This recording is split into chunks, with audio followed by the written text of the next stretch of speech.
A gente tem que... Para mim, o Supremo tem culpa, mas o sistema político brasileiro também tem culpa. Eu vou te explicar.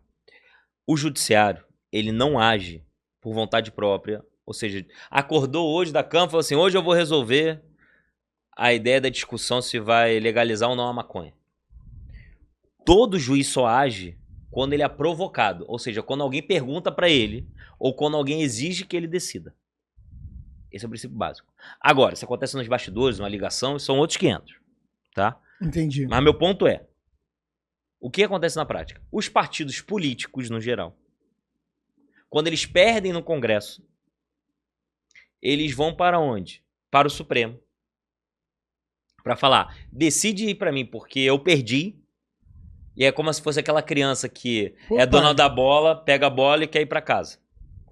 É isso que eles tentam fazer. Então, assim, a culpa é do Supremo? É, e eu vou explicar o porquê. Mas há uma culpa também do sistema político, e aí quando os ministros do Supremo falam isso, eles não estão errados não, tá? Isso a gente tem que dar de César o que é de César. Mas a verdade é que, ainda que o sistema político agisse dessa forma,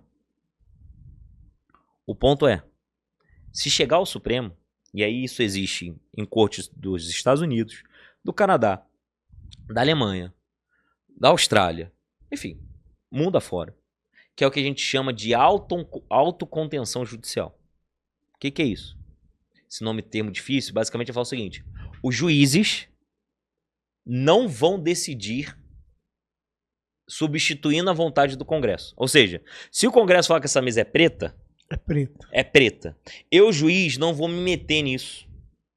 Porque o poder do povo, porque eu não fui eleito para estar aqui, enquanto juiz do Supremo, mas quem foi eleito foi deputado, senador e o presidente da República que sancionou ou não a lei. Se ele falou que a mesa é preta, e aí eu vou até melhorar, se essa mesa aqui preta é verde, eu, Supremo, o primeiro passo é falar, cara, decidiram. Claro, se for uma coisa tão absurda que a Constituição fala o seguinte, a mesa tem que ser preta, e falaram que a mesa é verde, ou seja, veja, a Constituição foi clara, ela falou. Aí o Supremo ele pode sim falar, olha, tá errado isso. Isso aí faz parte, em qualquer lugar do mundo é assim. Só que agora, quando a Constituição fala, olha, a mesa pode ser de qualquer cor. E aí o Congresso fala, a mesa é verde. E aí o Supremo fala, não, acho que a mesa é preta, está errado. O ministro do Supremo Tribunal Federal tem que falar o seguinte, o que o Congresso decidiu dentro do que a Constituição não prevê de maneira clara, eu tenho que respeitar. Então esse é um ponto muito importante que, assim, faz parte do sistema mundial, esse controle que existe, tá? Só que em outras cortes, o que acontece? A decisão que é tomada pelo Congresso é respeitada.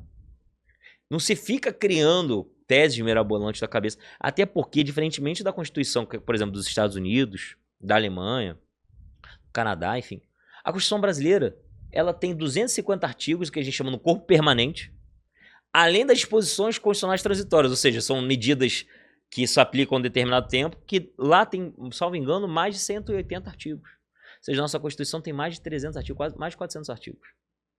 Então a nossa Constituição fala, desculpa, coisa pra caramba. Se a Constituição não foi clara em determinado momento, o Supremo tem que falar, o que o Congresso decidiu, está decidido. Eu não tenho que me meter nisso. Agora, a Constituição é clara de dizer que a mesa é preta. Congresso, você não pode falar que a mesa é verde. Aí não dá. Agora, por exemplo, um caso muito emblemático. Eu concordo com a condenação em segunda instância. O que é isso? Prisão em segunda instância, melhor dizendo. Você foi condenado por um tribunal, tu tem que ir pra cadeia. Só que hoje, a Constituição fala o quê? Você só pode ir preso com trânsito em julgado da decisão. Que é bater lá no STF e voltar. Exatamente, o que for. Ou seja, perder os recursos, seja da primeira instância, o que for, ou acabar os recursos. Você vai cumprir a pena a partir dali. Antes, você pode ficar preso preventivamente, que é uma prisão antes de você ser definitivamente condenado. Quando o Supremo, naquele momento, na época da Lava Jato, falou o seguinte, olha, pode sim preso a partir da segunda instância, eu falei isso pra todo mundo, e as pessoas quiseram me bater naquela época, mas se eu fosse ministro do Supremo, eu ia falar que estava errado. Ah, você é contra a corrupção? Não, eu sou a favor de combater a corrupção. Sou a favor, tem que combater a corrupção, pra mim, assim, é bem claro. Só que é o seguinte, Cara, a prisão, pela Constituição, e aí eu tô dizendo a prisão como condenação e não a prisão preventiva, se existir motivo para prisão preventiva, que prenda. Mas a prisão enquanto pena mesmo, o cara foi condenado, a Constituição fala que ele vai cumprir depois do trânsito julgado. Vamos mudar a Constituição. Sabe qual seria meu voto no Supremo? Eu estou totalmente de acordo que tem que ser a prisão a partir da segunda instância. Só que eu, enquanto ministro supremo, que tem que respeitar a Constituição, está previsto que é a partir do trânsito.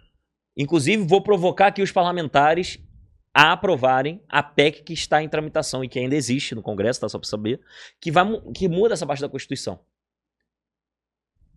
Eu, como ministro supremo, se eu tivesse naquele momento, eu ia falar isso.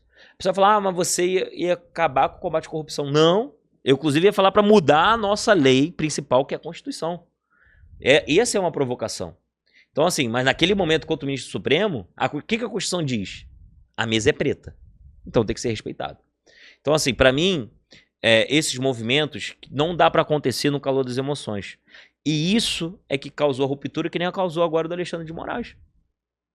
Em que o inquérito do fim do mundo, ele só iniciou, na verdade, o inquérito da fake news, da milícia digital, enfim, vários inquéritos, por uma postura dentro do Supremo que não está respeitando a Constituição. Só que o Supremo não está respeitando a Constituição faz tempo. Só que agora, como... Tá pegando do outro lado, está reclamando. Então esse é meu ponto. A gente não pode fazer com que seja 2 pesos, 2 medidas. Cara, ser coerente é difícil pra caramba. Mas ser coerente, pra mim, é uma medida principal, sabe? Pra mim, é o único caminho que vai resgatar o Brasil mesmo.